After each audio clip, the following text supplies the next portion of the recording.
Assalomu alaykum azizlar. Bugungi videomizda Qashqadaryo viloyati Kasbi tuman Xitoy qishlog'ida yana bir fazli xonadonda ustalarimiz Abisovga boshlashgan. Hozir qisqacha shu video davomida aytib o'taman.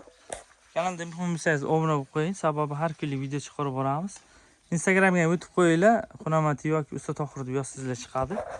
Foydali videolarni har kun sizlar uchun chiqarib boramiz. Azizlar, 22 ga 3 bo'lgan joyimiz Samarqand 1600-1700 donasi kelayotgan buni. Va usta haqqiga keladigan bo'lsak, birinchi ko'p kishi o'sha narxga qiziqadi. Usta haqqiga keladigan bo'lsak, birizi 40 mingdan mana shu fason terib berishyapti. 170 minggacha o'sha fasoniga qarab terib berishar ekan, ishiga qarab narxlanar ekan. Abisovga mana shunday tarzda. Bu 140 minglik variant. Bremenkan 6 qismi 66 kvadrat bo'lgan joyimiz 300-320 ga aylanlar ekan. Primeni 300 dan hisoblasak ham 19 million atrofiga bo'ladi usta bu. Usta haqqi materiali mana shu. Bremenkan 6 qismi 19 million atrofiga bo'lar ekan. Mana sementi, qumi, o'sha hamma narsasi, tunikalari ham mana patkos tepa qismi qo'yiladi. Pastki qismi nima bo'ladi usta bu? Mana patagonliklar, marmar qo'yiladi. Ha, marmar qo'yiladi. Hol bitmagan. E'tiborga olasizlar. Tepa qismi ozroq qolgan ekan, mana burchalarni terishgan. Nasib bo'lsa vaqtga qarab ko'rsatib boraveramiz. Qashqadaryo bo'yicha zakaz olishadi faqat. Sababi o'sha sezon bo'lgani uchun imkon qadar o'tganlik zakazlar ham bo'laveradi. Vaqtga qarab. Endi Xorazm, Vodiy viloyatlardan ham chiqyapti. Bu zakaz Qashqadaryo Kasbi tumanida Xitoy qishlog'ida bo'lyapti.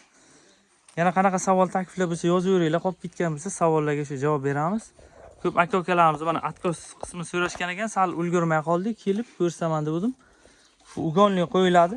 Usta bu nechilik qo'yiladi ugonlik? Aytib o'taylik shuni. 5 lik ugonlik qo'yilar ekan. Keyin masalan, derazangiz, eshigingiz mana bunday akfa rangga moslab, podsvet qilib mana tunikalarni qayirtirib qo'yib berishadi mana. Ichi chiroyli qilib bilinmaydi, absolyutni. Ikki yonboshi g'ish bo'ladi, pastki qismi marmar, hol ishlari bu. Mana zinalarni ham buni marmarchi ustalar tergani o'zlaringizmi? Ha, marmarchi ustalar terib berishgan ekan. Chiroyli qilib qo'llarni dard ko'rmasin, juda ham chiroyli chiqqan. Zinachalar ham hammasi 4 ta zina bo'lgan ekan, bir xil bo'lgan. Va podsvet qilib mana akfa deraza eshiklar ham bir xil bo'lgan ekan. 140 mingdan 170 minggacha narxlanar ekan. 140 minglik variant shu Samarqand g'ish. Ko'p Samarqand g'ish chiqaryapmiz. Nasib bo'lsa o'sha Qarshi Batoshdan chiqadigan kitobdan keyin Eron g'ishlarni ham nasib bo'lsa niyatlab ularni ham ko'rsatib o'tamiz. Keyin ko'p kishi so'rashadi, mana bunda zazorlar katta bo'ldi deb. Bizga tomonlarda eng ko'p foydalanadigan mana shunday zazor sal kattaroq bo'ladi. Buni ham tersa bo'lar ekan, ustalardan maslahat qilib so'radik. Kiliga ham tersa bo'lar ekan, faqat ishi sal ko'proq bo'lar ekan. Bu sababi har bittasi stanovda o'tadi. Masalan, 3000, 4000, 5000 ta g'ish ketsa, bir xil razmer qilib, standart qilib kesib chiqilaman. Razmerchalar ham ko'rinib turibdi. Bu rashbga bo'lgandan chiroyli bo'ladi. Hol rashbga bo'ladi, nasib bo'lsa. Qora o'sha bruschatkani ko'p kishi so'radi. Bruschatka bilan sementga birga bir qo'shib, o'sha rashbga qilib chiqishadi. Rashbga degan mana ora qismini to'ldirib chiqishadi. Ozroq qoldirib.